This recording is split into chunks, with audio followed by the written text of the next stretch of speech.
doesn't it have that quality that I just want to like truncate it and say, well, yeah, I guess it's big. Is it bold? I guess it's bold. Is it beautiful? Yeah, and sometimes it is. Is it a journey? Oh boy, is it. So I just think it's kind of shameless that way, and I think it'll be quickly forgotten, really, because it's not a film that has gotten good reviews or done well, and it's a misfire. Hello, and welcome to At the Movies with Mike and Marie, a show where two film professors talk about movies. I'm Marie Westhaver.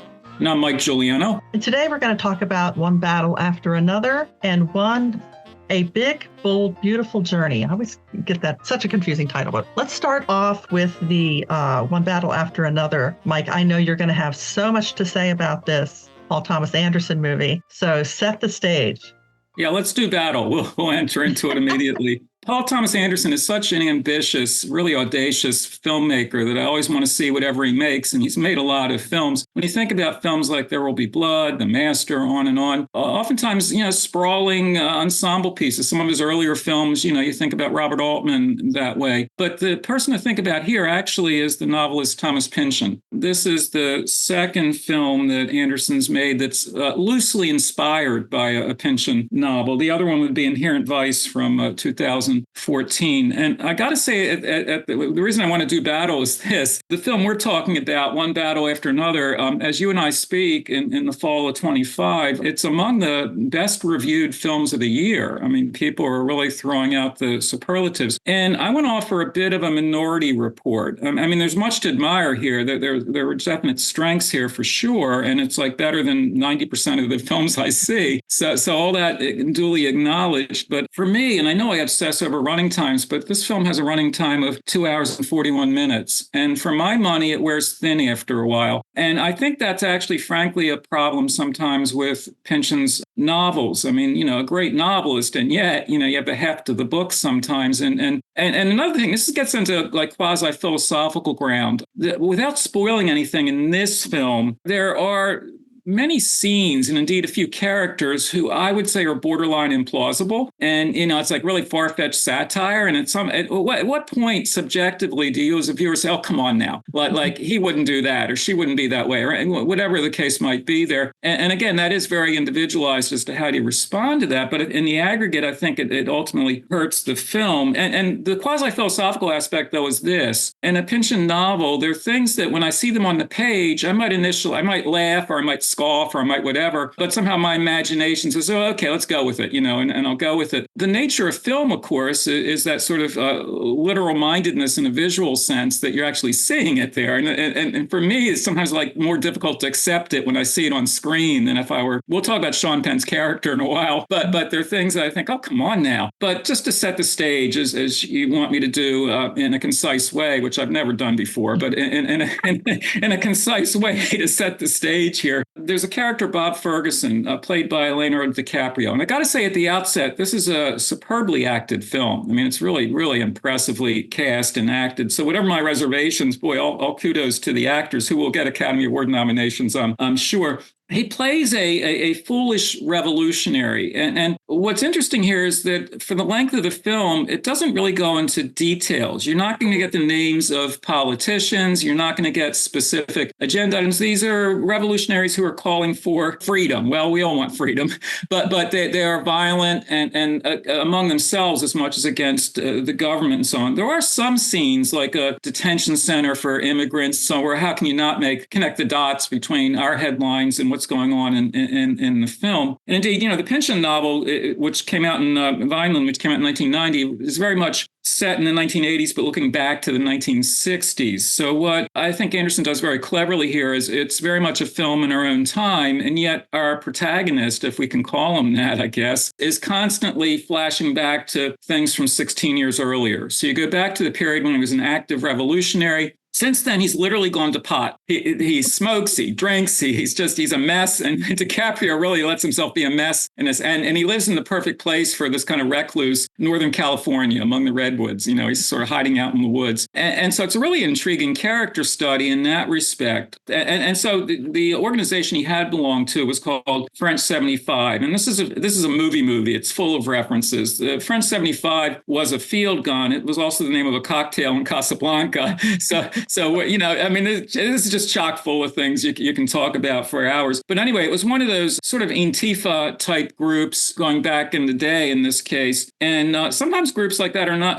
however well organized they might or might not be, sometimes their ideological agenda can be confused, can be kind of a model. And so maybe the film is realistic in that respect. In any event, the film's going to jump back and forth in various ways from what he was doing 16 years earlier to now, when he's still very much on the run and hiding and sort of out of commission, or wants to be out of commission. The one thing I like so much about the film actually is that even the parts of it to me seemed to have sort of a tenuous grasp of character and motivation and blah, blah, blah. What comes through very strongly is that for all of his failures and for all of his lassitude at this point, just hanging out like that, he's a devoted dad. And the relationship between Bob, that character, and Bob's been known by various names throughout his history, but the relationship between Bob and his daughter, Willa, is really quite moving, actually. It really, and I wish the film had more of that, just in general, to keep it anchored or somehow tethered to a reality I can relate to. Because some of the rest of it is so violent and so extreme and so relentless that I might laugh at times, but after a while, honestly, I was just thinking, enough already. So enough already, back to you. Okay. Well, I had kind of the same reaction you did. I went in really wanting to like it because I like this director. And, the interesting thing about him is I think everybody thinks he makes great movies, but they're not movies that make a lot of money. But this time he's got Leonardo DiCaprio and Sean Penn. So I think, this might be the one that actually breaks him.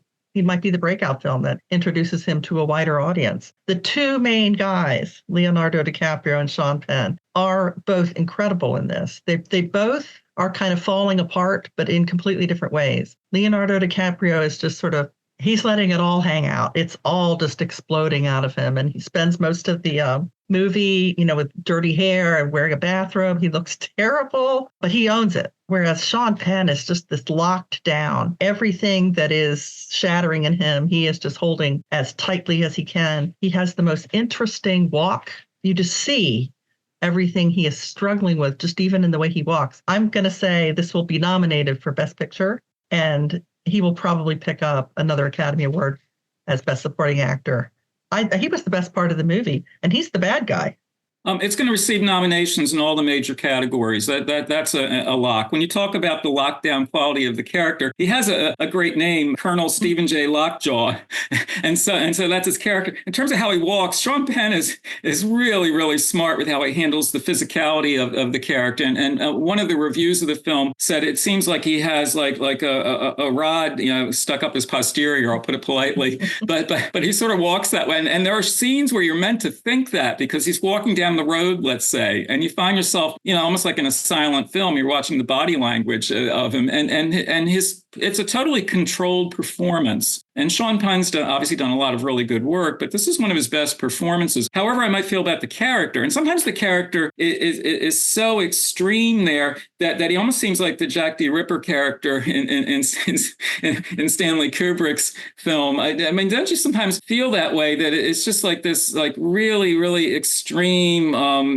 beyond realism into a sort of hyper reality that way? And so, it really reminds me of what Kubrick did and just the naming of the character. Now, the naming of the character is the sort of thing that you expect from Pynchon, to this sort of silly, quasi-silly names. But the Kubrick connection, when you think of Dr. Strangelove, it really in some ways reminds me of Dr. Strangelove, because when you think of General Jack D. Ripper in Dr. Strangelove, watch these movies. I'm not saying you should watch these movies back to back because you want to sue me probably on various grounds. But if you were to watch them back to back, watch Jack D. Ripper in Dr. Strangelove, and then watch Colonel Stephen J. Lockjaw in this film. And if you were to have a triple feature, now this is really pushing it. If you had a triple feature, you could watch Robert Duvall as Colonel Kilgore in Apocalypse Now. Watch how they walk. Watch how they right. And, I'm getting at is the body language. They trained the same military academy. But I don't want to spoil anything in the story here. But the Sean Penn character, which keeps reminding me of Dr. Strangelove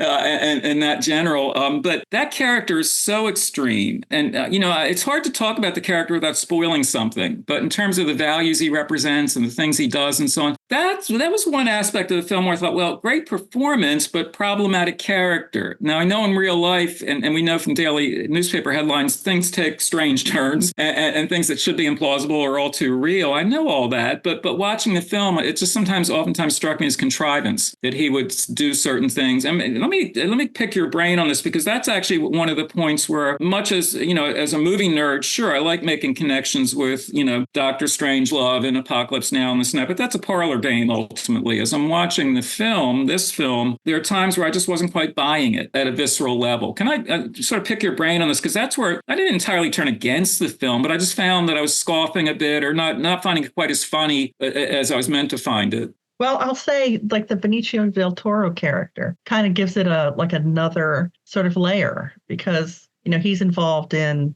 sheltering or saving immigrants, but he's also a karate teacher. I think that might be what you're referring to. It's like, but why does he have to be a karate teacher? It's just such a weird sort of reason for him to know him. Well, you know what you're getting at? There's a tossed in or tossed together quality to a film like, you know what I'm getting at? It's like, well, okay, it's already veering weird, and I like weird. It's veering weird, but let's make it weirder. So they'll twist things in a way. And in real life, and his character actually, is one of the humane characters. He's very capable when it comes to action and killing and this and that, but he's a humane guy. He's helping the immigrants. He's just a decent guy. He's a good karate teacher from what I can see. He's got all those things going for him, but the character gets slightly twisted or extended that way, and it's meant to make it somehow richer or funnier. But to me, that's where I see the strings being pulled. It just seems like contrivance to me. There's no reason why in real life you can't be a revolutionary, or at least a fellow traveler to revolutionaries, and also be somebody helping immigrants. And you can actually make very definite thematic connections there, in terms of what he's trying to do and so on. But in the playing and the acting out of it, it to me just sometimes seems like, hey, what if we do this? What if we do that? Let's make them this or that. And that's where, and again, logically, can I prove what I'm saying? No, not really. It's more at gut level. I'm not quite buying it. There are two scenes that I really, really enjoyed. One is where Leonardo DiCaprio is trying to follow this group of young kids with skateboards who are all running away from the people who were after Leonardo DiCaprio. And he's trying desperately to keep up with them, but he can't, because he's not, 20 anymore. And some of those scenes of him trying to keep up are hilarious until he finally falls off the roof, which is played for a laugh. And he's trying to get up, and then they stun him. I like those scenes because they are a reminder of the contemporary quality of the film. This is very much a generational film. What these revolutionaries were up to back in the day, 16 years ago, how they are now. They're generally the worse for wear. It's true. Their ideals have been squashed, but are still there, and trying to reconnect. And in case of DiCaprio, his brain is so fried that when he tries to reconnect with some of the revolutionaries, they're playing by the book. Like, well, what's the password before we tell you something you need to know? Password? I don't remember the password. Come on, give me a break here. I'm Bob, and I'll tell you all about it. And those are actually, like, really, there's a pathos to scenes like that. They're funny, but also there's a pathos. But that kind of skateboarding stuff, it's parkour. Actually, we'll take the skateboards, like, on the street, on the rooftop, whatever, and bounce around that way. And this is an example of where it works on two counts. One is thematically, it helps to pull the action into the present day and showing, there are younger kids today. You're no longer a kid yourself. And that underscoring works really well thematically. The second reason is technically that Anderson, no big surprise here, is a superb technician in terms of filmmaking. And those scenes are really well shot and edited. I mean, and individual episodes in this film, and it is episodic, really are exciting. I mean, just if you watch them on their own, they're really superbly done. That's why when you were mentioning Academy Awards, definitely the actors are all going to be nominated probably. Film itself definitely has a lock, speaking of lock, on Best Picture nomination, Best Director, all that. But in technical categories, when you get into editing and sound and scoring for that matter, one thing we haven't talked about yet, there's a lot of scoring in a sexual sense in this film, but scoring in a musical sense. Johnny Greenwood's score is really interesting. A lot of it is just simply what I call a jangly solo piano. It can grate on your nerves, but it's meant to. But it's very carefully orchestrated in a really spare way. And I thought, it's far from a conventional musical score, and that's why I liked it so much. It's one reason why the film holds on to that edgy quality. Even when it's starting to lose me, my ears are still very alert to it that way. So, and likewise in terms of those technical aspects, and of course this is creative as well in terms of composing a score, but the sound of the film, the look of it was shot in VistaVision. It's a 35 millimeter format, rarely used now, and there are only a few theaters in the country that will show it as it truly should be seen. But it works here because it's an unusually sharp image. So even when the story gets really fuzzy, and it often does, it looks great on the screen. So you and I talk a lot about, and in fact, another friend and I always talk about this. He and his wife have discussions as in, well, as new movies come out, what should they go to see in a theater on the big screen? What should they wait to see somehow on the small screen or smaller screen at home? This is definitely a movie to see on the biggest screen you can get because it looks great. Even when it's not great in other ways, it looks great. There's also another scene that's a car chase on these winding roads. Well, no, they're not winding, they're hilly. So, it's up and down and up and down. And, suddenly it looks like there's nobody on the road. Oh, there's the car again. It really gives you a sense of impending tension. Can I make a car connection here? Another film that was shot in VistaVision was Alfred Hitchcock's Vertigo. And when you think about car scenes in a film like that, these directors know what they're doing there because you really get the panorama, the urban panorama or rural, doesn't matter really. You get a sense of the car moving through space, and so if it's a car chase or even just a car going down the street, you're like the most alert passenger in the car at that point. You're sharing the POV of the driver, but you're also looking out, what's alongside the road, this and that. It keeps you fully awake. Like you don't want to be distracted by anything else. You shouldn't go out for popcorn or anything. You want to stay and see what's around the corner. And any film can do that. But the one thing about VistaVision is it really gets you pulled into that visual world. And, don't you sense that one of the many great things about Vertigo is how you totally get pulled into it. It's immersive that way. And this film, for better, for worse, is immersive. It doesn't work for me oftentimes, but I can't deny it. I'm pulled into this world and I know a few hours later I'll be released. Well, in terms of how well you think this is going to do at the box office, do you think this is a winner?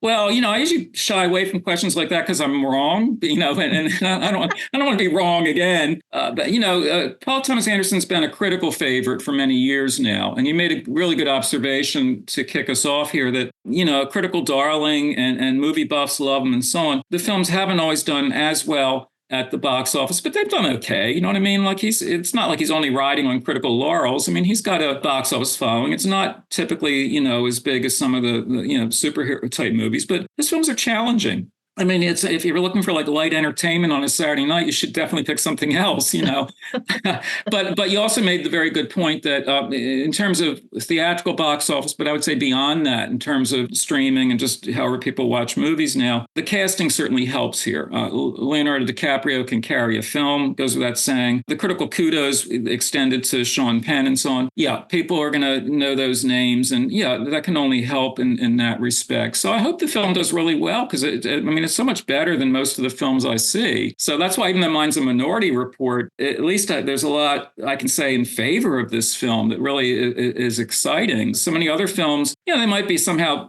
more satisfying, but, by the next week, I've forgotten them already, right? This is a film I remember. I think this is a movie people are going to go see because people are talking about it. Can I just say one final observation, just by way of how clever it is in so many ways. And as movie nerds, we should mention this. Here you have I love the way you describe Leonardo DiCaprio's character. He's really gone to pot. He's really a mess. He looks horrible. And how many actors would have that much confidence in themselves to just let themselves go? I mean, when he walks down the hallway in a bathroom, it's like, oh, please, you almost want to look away. Life has not been kind to him in middle age. But just because he's hanging out and just passing the time, when he's not, ingesting various substances and just looking out the window, he watches Guillermo Pontecorvo's Battle of Algiers from 1966, one of the all-time great movies, if I can give it a plug, but one of the very greatest films ever about revolution. I mean, it's just an exceptional film. It's a masterpiece. And the fact that in his middle-aged dotage, he would sit watching that, it's both funny and really heartbreaking. I mean, he's thinking back to revolutionary fervor and the idealism of that period. And that movie is very much about the Algerians fighting for their their independence from France to no longer be a French colony. So it's really very much a late 50s, early 60s kind of scenario. But this is a film that constantly in the present looks to the past. And I thought that was an incredibly smart thing for Paul Thomas Anderson to call our attention to. So it's not just the movie nerd, giving himself points for recognizing the clip. It's not just that. It's that even if you don't quite recognize the clip, you essentially get the context, don't you? You get him watching old black and white movies and connecting that way. And, we can even go back to Casablanca as we did with The Drink before. Well, let's move on to our second movie, which is A Big, Bold, Beautiful Journey. Now, I'm going to start off by saying that I am the viewer for this kind of a movie. I love rom-coms. I love both of these actors, Colin Farrell and Margot Robbie, and I like whimsy. But this movie was a clunker, and I have to say it's got some beautiful, beautiful scenes. You could just take a still and make a postcard out of it. I loved the references to Jacques Demy. I felt a little bit like Eternal Sunshine of the Spotless Mind, but it just didn't. The central conceit that the GPS in your rental car is going to take you into the past where you're going to deal with various things that happened. It just didn't work for me. I mean, I just couldn't suspend the disbelief to get there. How about you, Mike? I'll follow in your wake and say the film is a total failure. I'll cut to the chase on this. It's directed by Cognata, but it wants to be a Charlie Kaufman movie. That's what it wants. And this is a tricky thing. It's dealing in magical realism, which unless you hit it right, can be, as you say, clunker is a good word to use here. Just to set the stage. So we don't want people to watch this movie. We want to talk about it so you don't watch it. But if you have the misfortune of watching it, there are characters, Sarah and David, played by Margot Robbie and Colin Farrell. They meet cute at the wedding of mutual friends. And then what happens, and this is the leap into magical realism, they discover that doors serve as portals to the past. So particularly if they're walking, they shouldn't go for walks in the woods because for some reason, when you walk in the woods, it leads you up to a door frame. And when you go through the door frame, it takes you into the past. And don't ask me to explain that further because the film sure doesn't. It's just, that's a given, right? And you go with that or you don't. And I wasn't going with it particularly. But, if you were to go with that conceit, it's potentially interesting. You meet somebody, you get to know them, and then somehow through some magic hocus pocus, it carries you to the past where, and again, you're going from past to present constantly in a film like this. Here's the real problem in the film. It's with the script. You mentioned visually how there's some striking scenes. Yeah, I'll go along with that.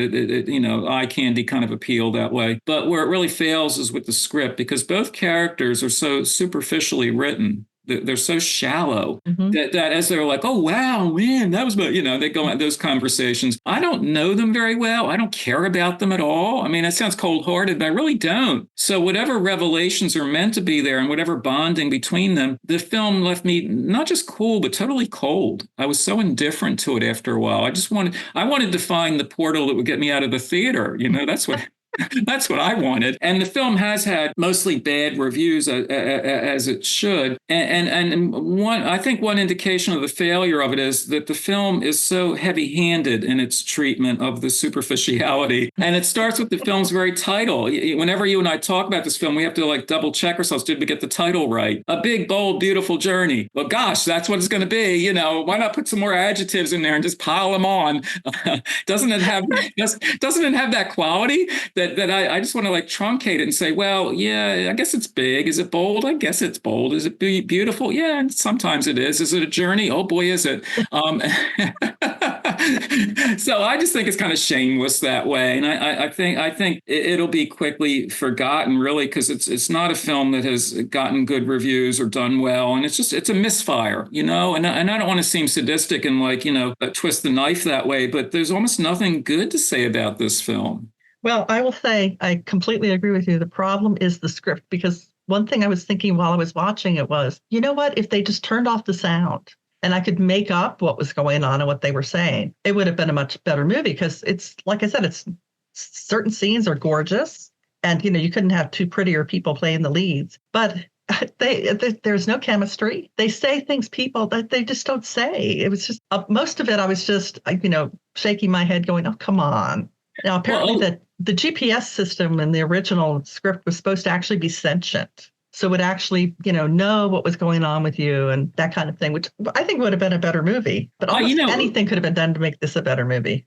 One of my logical reservations, and once you start having logical reservations here, it's all over, right? But okay, so they're in the car and the GPS is going to say, well, turn right here. Now, most drivers are very obedient. They follow their GPS. They don't dare disobey it. But I've occasionally, Uber rides, things like that. Occasionally, like the GPS is saying turn right, and I'm saying no, you're actually better off turning left because it's like I know the roads, right? So turn this way, not that. But the driver sometimes is like, well, no, the GPS is saying. So that's our God. We're accustomed to obeying the GPS always. But the thing is, like, once they know how this metaphysical deal works, why do they keep going along with it all the time? It's just like, well, maybe don't get in the car, or get in the car, but disobey the GPS. I mean, is it that total a lock that you have to do everything that it tells you to do? And they're so unthinking that way. And the unthinking quality extends, as you say, to the dialogue. It's really trite. It's really cliched. It has a really forced quasi-literate quality to it, that is, and people usually don't talk quite this way, but they are, because they're movie characters and they talk back and forth this way. It's just not very interesting, and it's just not very believable even. You realize that they're living in a conceit. They're operating in this sort of conceit of these two characters are supposed to love each other. There is absolutely zero chemistry between two very attractive actors, right? Now that's a feat. You get two really beautiful people and you don't feel any chemistry here. That's an interesting study. What went wrong that there's no chemistry at all? I found myself more enamored of the doorways, like architecturally. What kind of door is this?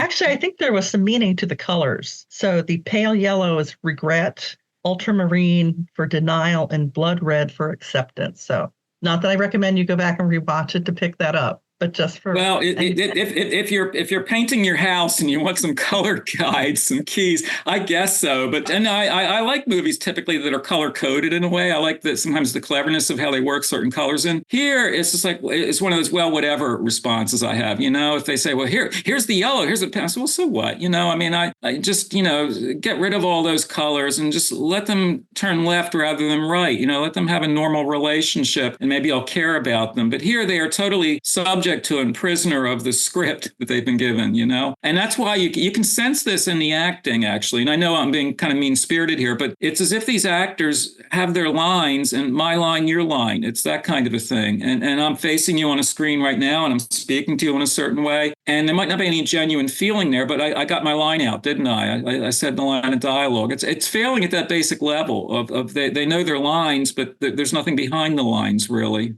Yes, there's a scene where they're in this diner and they're eating cheeseburgers, and she takes one of his onion rings. And they've been talking about how, they're not right for each other for various reasons. She takes the onion ring and she says, "This is the only ring I'm ever going to get from you." And it was supposed to be funny, but it was just boring. It was boring, which is the worst thing you can do. Yeah, so it's one of the worst movies of the year, and we're endorsing onion rings, but not this onion of a movie. Not this one. This onion of a movie. Okay, that does bring us to the end of the show.